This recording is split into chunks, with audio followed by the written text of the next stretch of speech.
সুপ্রিয় সুধী, নমস্কার। আমি ডাক্তার পলাশ, কর্মরত আছি রেগানিক্স ল্যাবরেটরিজ চিকিৎসা কেন্দ্রে মেডিকেল অফিসার হিসেবে। আজকে আমি খুব গুরুত্বপূর্ণ একটা টপিক নিয়ে কথা বলবো। টপিকটা হচ্ছে কৃমি।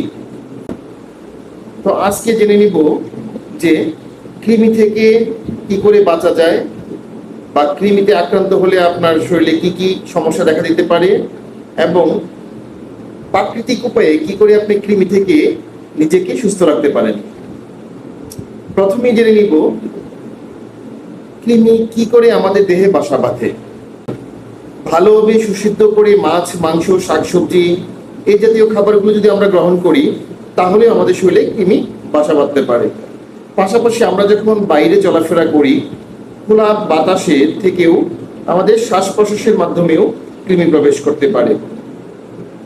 মাছি বা অন্যান্য পোকামাকড় আমাদের খাবারের উপরে বসলে সেই খাবার যখন আমরা গ্রহণ করি, এ থেকেও কৃমি আমাদের দেহে প্রবেশ করতে পারে।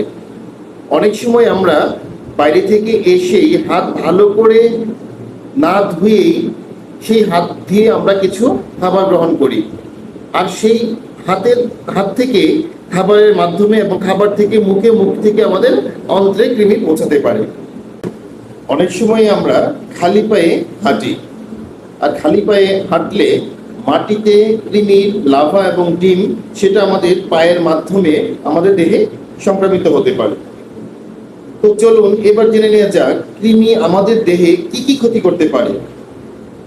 কৃমি অন্ত্রে বসবাস করে বলে মানব দেহের প্রয়োজনীয় পুষ্টি খেয়ে কৃমি বংশ বিস্তার করে, আর প্রতিনিয়ত আমাদের দেহের পুষ্টিগুলো শোষণ করে আমাদেরকে অপুষ্টিতে ভোগায় এবং রক্তশূন্যতা করে দেয়।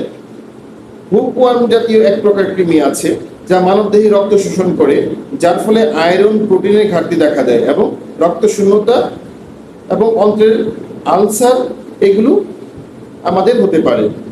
পাশাপাশি কিছু কৃমি আমাদের লিভার এবং মস্তিষ্ককে আক্রমণ করে আমাদের মারাত্মক সমস্যার সৃষ্টি করতে পারে। আমাদের প্রত্যেকের পরিচিত একটা রোগ, সেটা হচ্ছে পাইলস।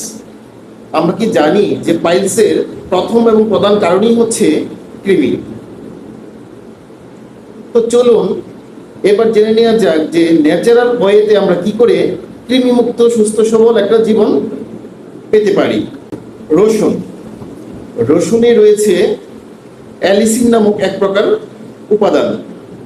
এই অ্যালিসিন কৃমি ধ্বংস করতে সহযোগিতা করে, তাই প্রতিদিন সকালে এবং রাতে 1 কোয়া রসুন আমরা থেতু করে 5 মিনিট পর খেতে পারি।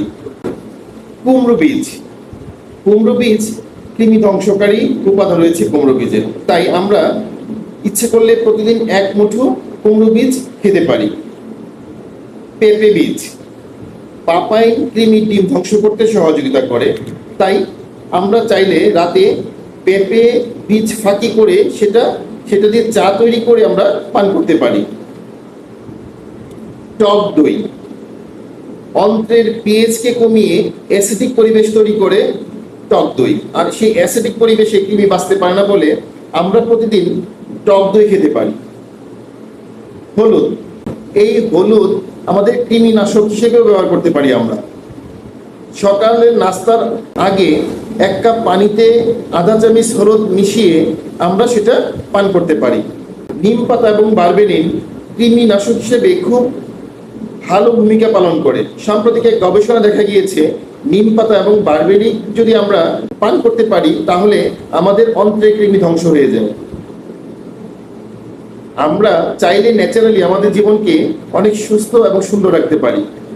তো চলুন আজকেই আমরা সচেতন হই, ন্যাচারাল ওয়েতে আমরা আমাদের রোগ মুক্তি ঘটানোর চেষ্টা করি।